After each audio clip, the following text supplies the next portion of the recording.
Hey guys, today I'm going to talk about how to create a run cycle animation for my character.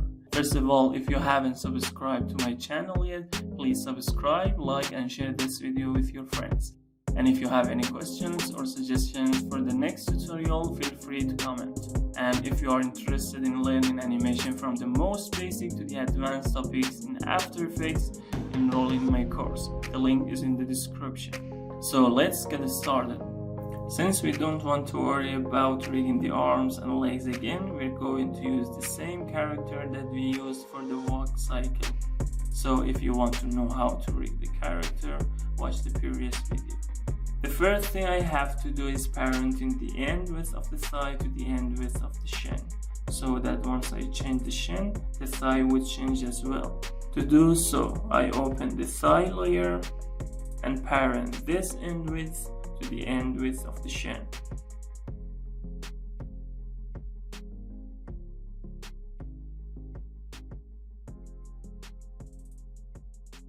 So I set it to 97 and make a keyframe for it. After doing so, I'm going to create the run cycle. In order to get a better result, I use a reference. I've chosen this reference and it's actually a video, so I need to cut the main poses of run cycle animation. Actually, I've done this before, so we won't waste any more time. As you can see, here are the main poses for running that we have to create for our character.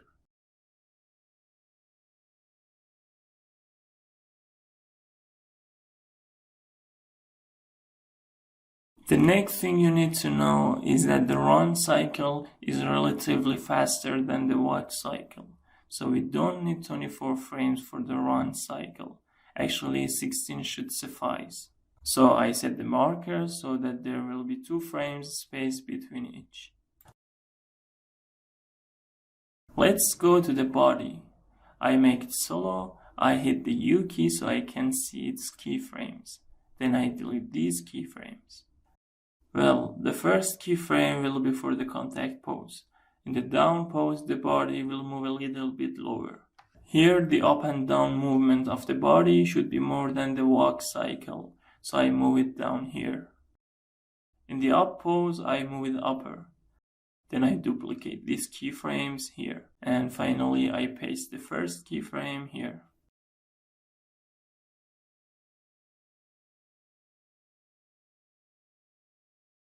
After doing so, I'm going to make keyframes for the X position.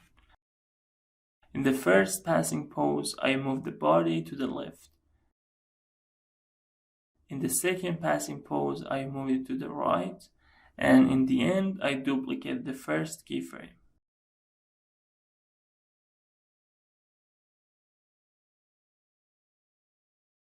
The next thing we need to do is rotate the body. So in the passing pose, I rotate it this way, because in this pose, our character is landing on his right leg. So I set it to -3. In the second passing pose, I set it to 3. And for the last one, it will be 0.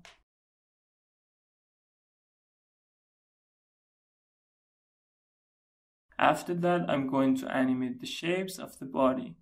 For that, first I disable the expression of these paths, so I can edit them easily. I select these points. In the first passing, when the character lands on his right leg, I need to move these points this way. I select the keyframes and move them in the first passing pose. And for the second passing pose, the points should move this way. Then I move them here. After that, I copy the first contact keyframes and paste them for the last contact pose. Let's see how it turned out. It looks good. After we've done this, let's go to animating the right leg.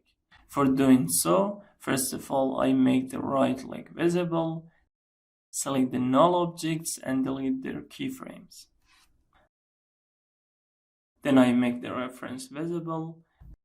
As you can see, the ankle of the right leg is like this in the contact pose. In the down pose, it goes up. In the passing pose, it goes upper. And from the passing pose until the contact pose, it lifts off the ground and is placed behind the thigh.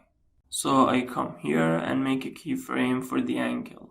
In the passing pose, the ankle moves up a little bit. In the contact pose, it goes behind the thigh. And from the second contact pose to the last one, it starts going lower until it reaches its initial position. So I paste the first keyframe right here. Then I make these easy. Let's see how it turned out. As you can see, the leg doesn't really change between the up and the passing pose. So I move it a little bit lower in the up pose. Now let's work on the end widths. So I select the shin part and hit the U key to see the keyframes. Then in the up pose where the leg is placed in the back, I need to make the leg smaller. For doing so, I set the end width to 75 and this one to 50. Until the down pose, the leg is still in the back. So I paste these keyframes here. From the down pose to the last contact pose, the leg moves forward. So I go to the next contact pose and paste the first keyframes here. Let's see how it looks.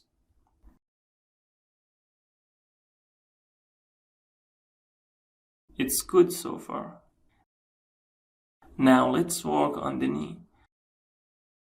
As you can see, in the first contact, down, passing, up, the second contact, and the down poses, the thigh doesn't really change. But in the second passing pose, the length of the thigh reduces. And in the up pose, it reduces further. Then in the last contact pose, it moves back to its original state. Therefore, from the down pose to the up pose, the length of the thigh reduces. So I go to the second down pose and select the null of the knee. Create a keyframe for it and move it up until the up pose. And in the contact pose, I move it back to where it was. Then I make these two keyframes easy. Let's see how it works. Now let's work on the shoe. I make it visible and press the U key. I move these keyframes forward. Then I put the scale keyframes on the contact poses. In the contact pose, as you can see, the leg looks like this. So I place the keyframes related to that state in the beginning and I edit the shapes slightly.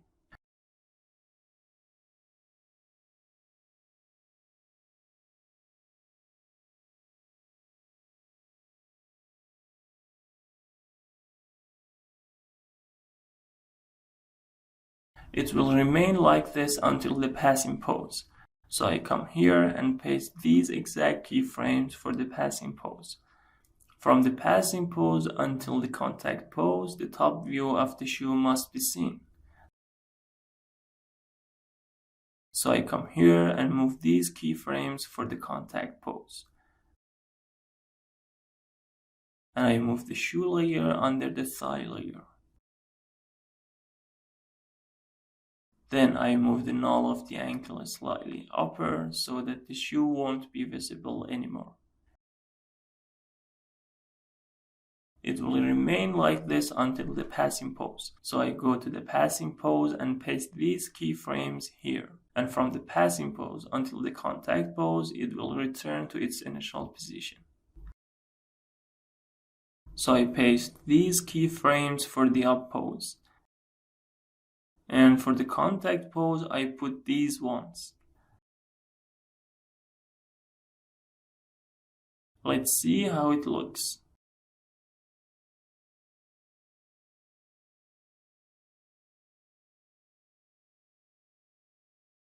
In order to synchronize the size of the shoe with the size of the shin, I copy this scale keyframe and paste it for the passing pose. In the first passing pose, I move this null a little bit left, so the leg would be straight.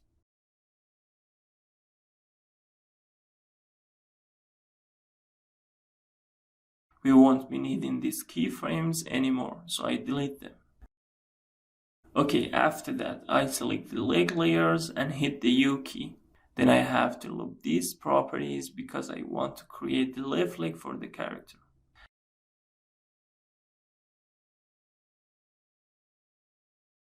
After that, I select the leg layers and duplicate them.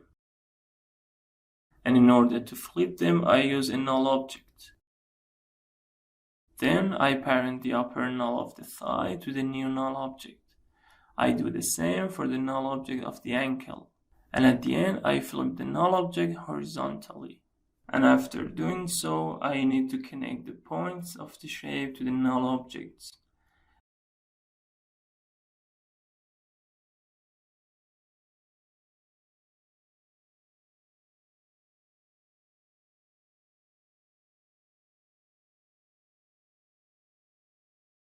Let's see how it is. I select the left leg layers and move them back so that the last keyframes would be for the second contact pose. Let's see how it turned out. As you see, I have a problem here. The end width of this part isn't working properly. In order to fix it, I open the thigh layer in a stroke, taper. I also open the shin layer and parent the end width of the thigh layer to the end width of the shin layer. Now let's see. Okay, after that, in order to add the squash and stretch to the body animation, I animate the scale of the body as well. In the passing pose, I decrease it and set it to 95. In the next contact, I set it to 105. And in the second passing, I set it again on 95. And in the last contact, it should be 100. Let's see how it turned out.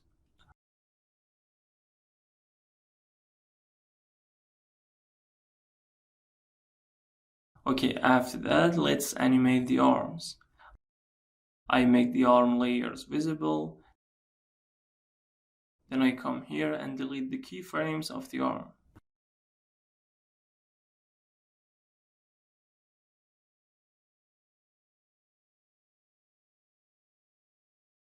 I create a keyframe for both rotation and position. I do the same for other nulls too.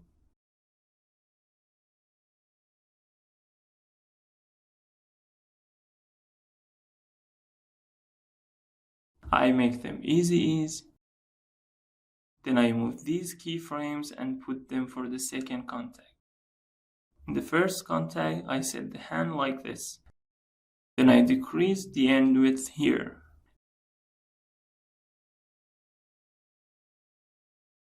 In the next contact, I make the arm look like this.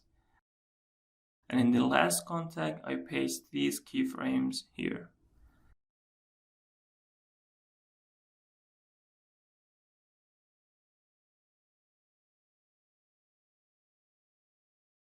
In the passing pose, I open the hand a little bit.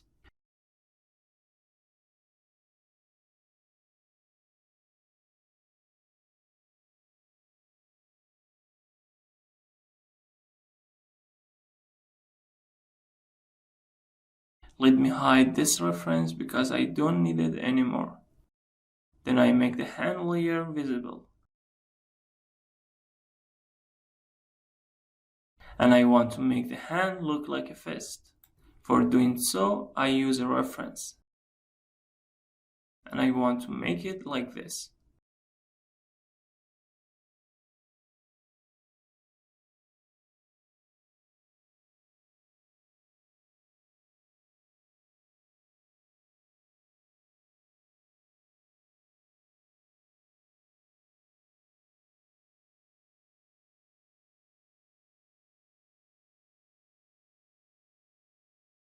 In the contact pose, I should make it like this.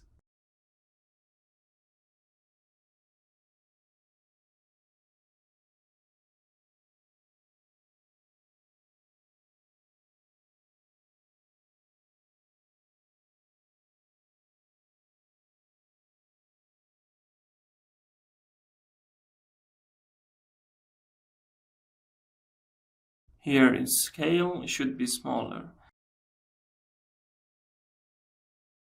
Then here it should be larger.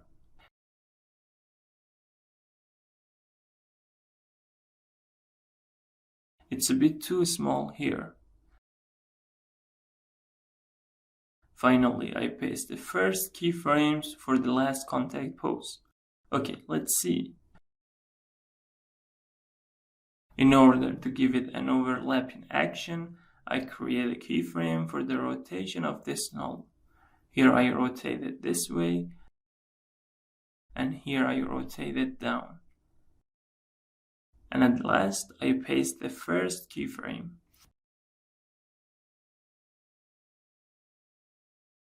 Then I select these keyframes and move them back so it has an overlapping action.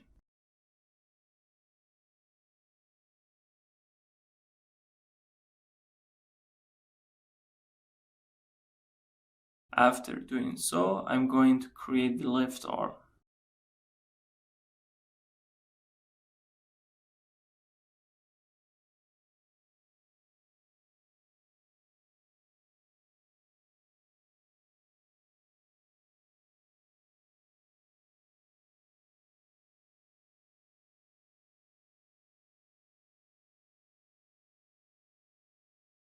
Then I loop the keyframes.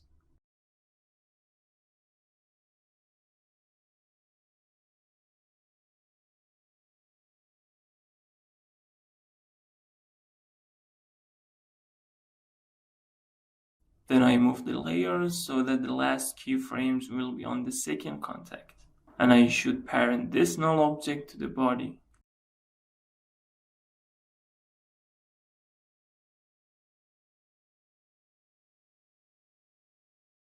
I think it would be better to increase the up and down movement of the body.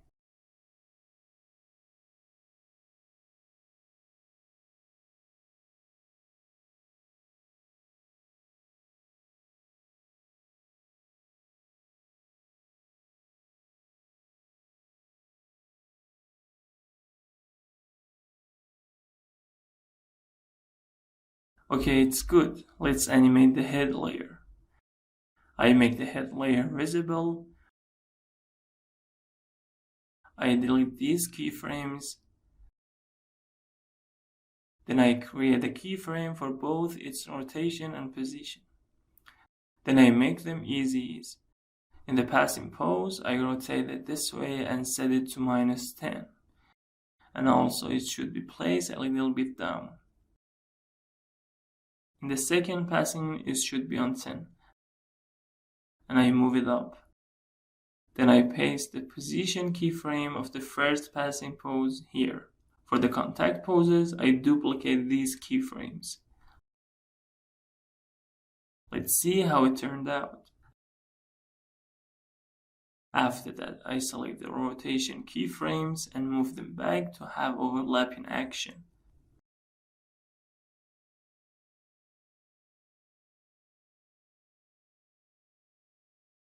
Well, I make the layers of the eyes, eyebrows, and mouth visible. Then I create a new null object and place it in the center of the head. And I parent the layers of the eyes, eyebrows, and mouth to this null. And I parent this null to the head layer. I create a keyframe for its position. And in the passing pose, I lower it. In the contact pose, it will move back to its original position, but a little bit upper.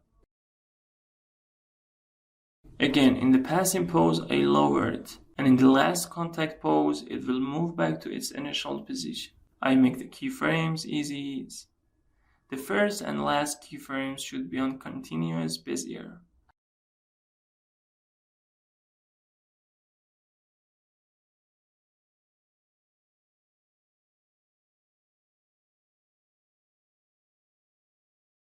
Let's give it a look to see how it is.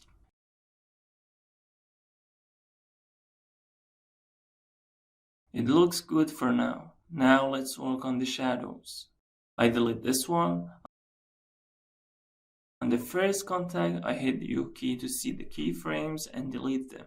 The shadow should be like this here. In the passing pose, it should be upper, and I reduce its scale a little bit. And in the contact pose, I slightly move it up and make it smaller. In the last contact, I paste the first keyframes. In the second passing pose, I paste the scale keyframe of the contact pose. Let's see how it turned out. Okay, it looks good. I duplicate this shadow and add a new null object. Then I parent this to the null, and then I flip the new null horizontally. I hit U key and move the layer back, so it will synchronize with the left leg. After doing so, I make all the layers visible.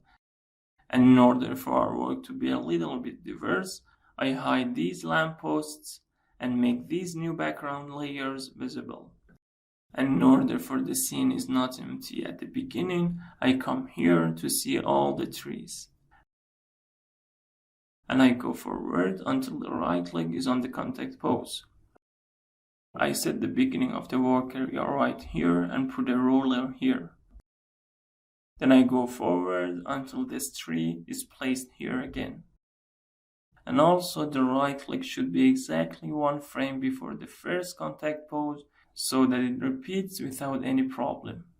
So I create a marker here and another one in the beginning. So the starting and finishing points of the loop would be obvious. Let's see how it turned out.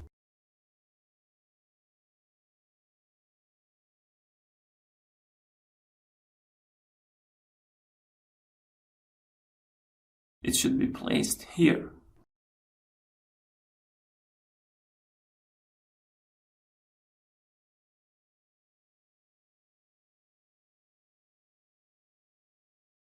As you see, the left shoe isn't properly looped. So I have to delete these keyframes to fix this issue. Let's give it a look.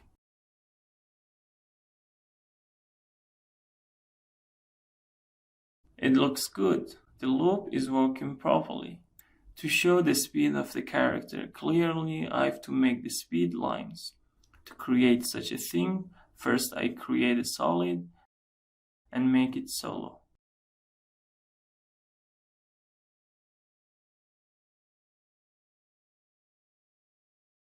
I add the CC star burst effect to it.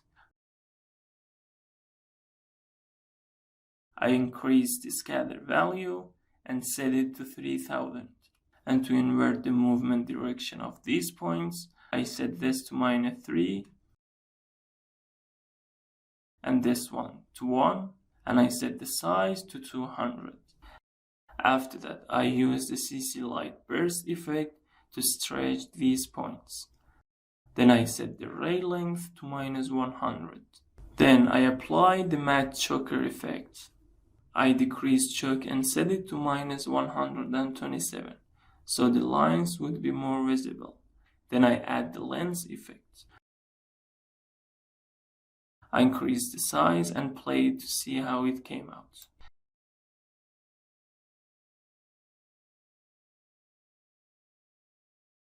In order not to have these fading lines, I set the burst value to center.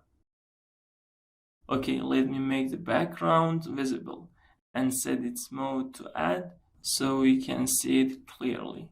And to align the perspective of the lines with the background, I use the mesh warp effect.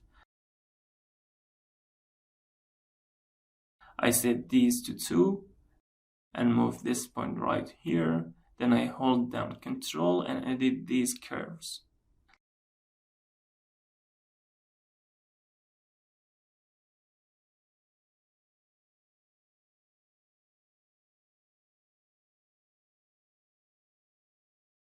Then I put this layer above the background layer. Okay, let's give it a look and see how it turned out.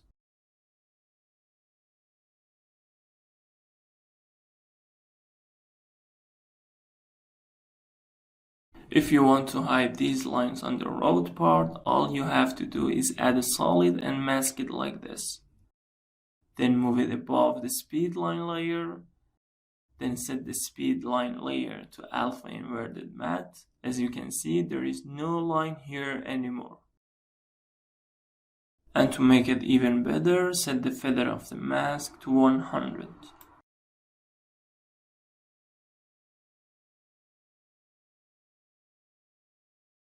To make the pocket of the jacket perfectly clear, I duplicate the body layer and put it above the arm layers, and hide all the shapes except for the pocket to see it perfectly.